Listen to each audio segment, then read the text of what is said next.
بسم اللہ الرحمن الرحیم۔ ہمارے سوال جواب کے نشست کا آج پہلا سوال،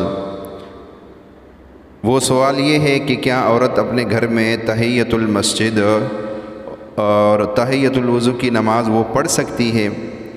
یہ بھائی نے سوال کیا ہے کہ ایک مولانا صاحب نے جو ہے ہمارے محلے کے مسجد میں بیان فرمایا، جس کے اندر انہوں نے مرد اور خواتین کی اکثریت اس بیان میں انہوں نے شرکت کی۔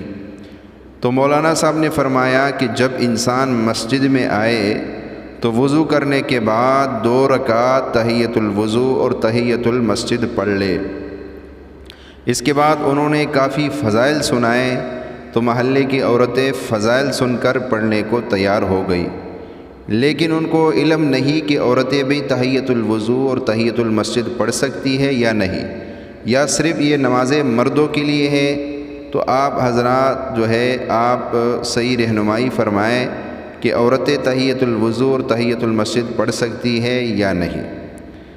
تو یہ جو ہے اس کا جواب یہ ہے کہ دیکھیں، اللہ تعالیٰ نے یہ نفلی عبادات جس طرح مردوں کے لیے مقرر کی ہے، تو اس سے عورتوں کو بھی محروم نہیں رکھا۔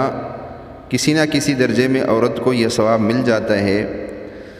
تو جس طرح مرد تحیۃ الوضو اور تحیۃ المسجد پڑھ سکتے ہیں، تو عورتیں بھی جو ہے نا وہ تحیۃ الوضو اور تحیۃ المسجد پڑھ سکتی ہے۔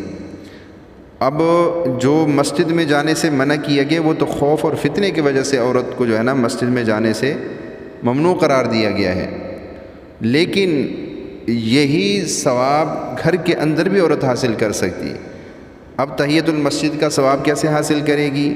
گھر کے اندر جو کونا نماز کے لیے مقرر ہے، جس جگہ عورت نماز ادا کرتی ہے، تو جب وضو کر کے اس جگہ پہ جائے تو گویا وہی اس کے لیے سجدگاہ ہے، مسجد ہے، تو وہاں کھڑے ہو کے پہلے 2 رکعت تحیۃ المسجد کی نیت سے پڑھ لے، یا پہلے جو ہے وہ 2 رکعت تحیۃ الوضو کی نیت سے پڑھ لے، پھر 2 رکعت تحیۃ المسجد کی نیت سے پڑھ لے۔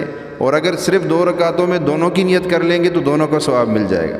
مثال کے طور پہ عورت نے وضو کیا، جائے نماز پر پہنچی، تو اس نے نیت کی کہ میں 2 رکعت تحیۃ الوضو، پھر نیت کی 2 رکعت تحیۃ المسجد، تو سب کا ثواب اس کو مل جائے گا۔ مزید کوئی آپ کا سوال ہو تو آپ کمنٹ میں ضرور لکھیں، انشاءاللہ آپ کو جواب ملے گا۔